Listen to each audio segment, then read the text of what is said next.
जैसा कि question number 18 में यहाँ पे दिया गया है कि एक पेटी में 90 डिस्क है जिस पर 1 से 90 तक संख्याएं अंकित है। यदि इस पेटी में से एक डिस्क यादृच्छिक निकाली जाती है तो इसकी प्रायिकता ज्ञात कीजिए कि इस डिस्क पर अंकित होगी नंबर 1 2 अंकों की एक संख्या। तो सबसे पहले यहाँ पे दिया गया है कि एक पेटी जो है उसमें 90 डिस्क है। तो सबसे पहले यहाँ पे लिखेंगे कि चूंकि डिस्क में अंकित अंकों की संख्या,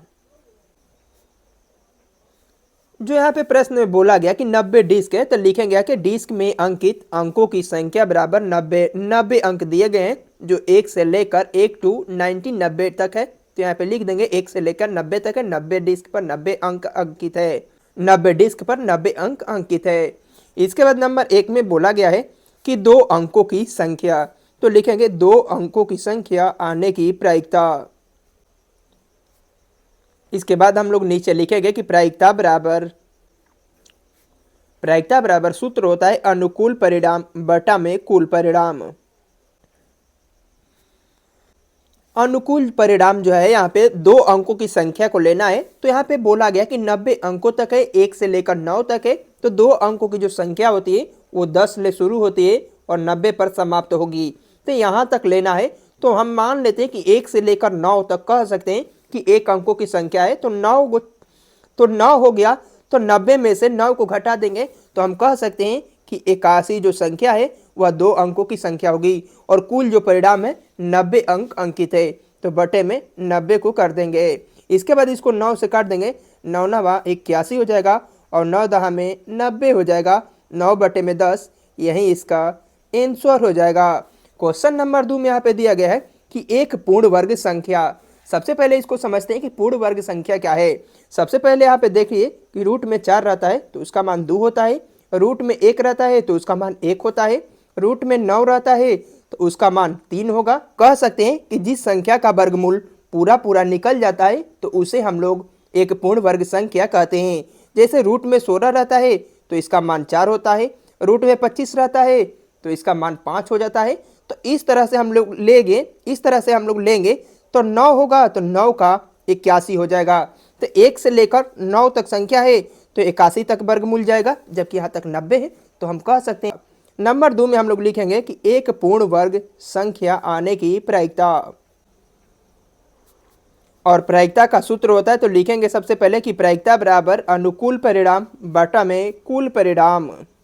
जो यहाँ पे अनुकूल परिणामों को लेना है, यहाँ पे बोला गया कि एक पूर्ण वर्ग संख्या हो तो जिस संख्या का वर्गमूल निकलना चाहिए तो हम लोग कह सकते हैं कि 9 का वर्गमूल जो होता है रूट में 81 तक जाएगा, जबकि यहाँ संख्या जो है ऊपर में दी गई संख्या यह 90 तक ही अंकित है। तो हम कह सकते हैं ऐसी 9 पूर्ण वर्ग संख्या हो सकती है और कुल परिणामों की संख्या 90 दिया गया है।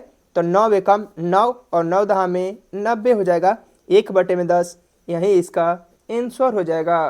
क्वेश्चन नंबर 3 में यहाँ पे दिया गया है कि 5 से विभाज्य एक संख्या। तो हम कह सकते हैं कि कुल अंकों की संख्या जो 90 है और 90 में 5 से भाग दे दे। 5 से 18 पचे 90। 18 ऐसी संख्या है, 1 से लेकर 18 ऐसी संख्या है जो 5 से विभाज्य होगी। तो 3 नंबर में हम लोग लिखेंगे यहाँ पे कि 5 से विभाज्य संख्या आने की प्रायिकता। और प्रायिकता बराबर सूत्र होता है कि प्रायिकता बराबर अनुकूल परिणाम बटा में कुल परिणाम। तो 5 से विभाज्य संख्या जो है वह अनुकूल परिणाम है। तो हम कह सकते हैं कि 90 में 5 से भाग देंगे तो 18 आ गया है। तो हम कह सकते हैं कि ऐसी 18 संख्याएं हैं जो 5 से विभाज्य है और कुल जो अंक है वह 90 है। तो 18 में 90 से भाग दे देंगे। 18 पाँचे 90 हो जाएगा। तो 1 बटा में 5 यही इसका आंसर हो जाएगा। अब देखेंगे क्वेश्चन नंबर 19 को। जैसा कि क्वेश्चन नंबर 19 में यहाँ पे दिया गया है कि एक बच्चे के पास ऐसा पासा है जिसके फलकों पर निम्नलिखित अक्षर अंकित है।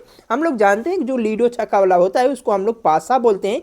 तो जो पासा होता है उस पर अंक अर्जित होते हैं, लेकिन एक बच्चे के पास ऐसा पासा है जिस पर A B C D E और पुनः ए के बाद पुनः ए यहाँ पे दिया गया है।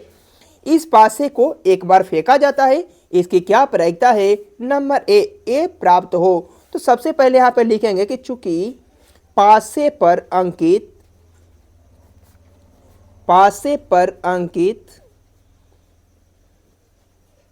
अक्षर ए, बी, सी, डी, ई और ए है।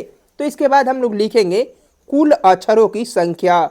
जो कुल अक्षरों की संख्या 1 2 3 4 5 6, तो लिखेंगे कुल अक्षरों की संख्या बराबर 6।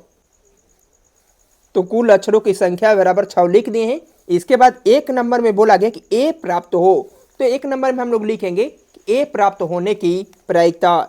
ए प्राप्त होने की प्रायिकता, जानते हैं कि प्रायिकता बराबर, प्रायिकता का सूत्र होता है अनुकूल परिणाम बटे में कुल परिणाम। जो यहाँ पे अनुकूल परिणाम बताना है वह ए प्राप्त होने की। तो चलिए यहाँ पे देखते हैं कि ए एक यहाँ पे है और एक ये यहाँ पे दिया गया है। तो ए की जो संख्या है वह 2 है और जो कुल परिणाम है वह 6 है। तो नीचे 6 को रख देंगे। इसके बाद इसको 2 से काट देंगे, 2 एक कम 2 हो जाएगा और 2 तिहाई 6 हो जाएगा। 1/3 यही इसका आंसर हो जाएगा। इसी में एक और क्वेश्चन नंबर 2 में दिया गया है कि डी प्राप्त हो, तो लिखेंगे डी प्राप्त होने की प्रायिकता। लोग लिखेंगे कि प्रायिकता बराबर, सूत्र होता है कि प्रायिकता बराबर अनुकूल परिणाम बटे में कुल परिणाम।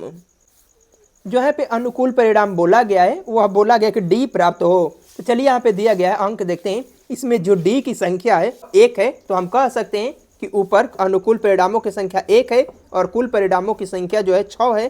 तो 1/6 यही इसका आंसर हो जाएगा। इस प्रकार हम लोगों ने क्वेश्चन नंबर 18 और 19 को देख लिए। मिलते हैं नेक्स्ट वीडियो में क्वेश्चन नंबर 20 और 21 के साथ में।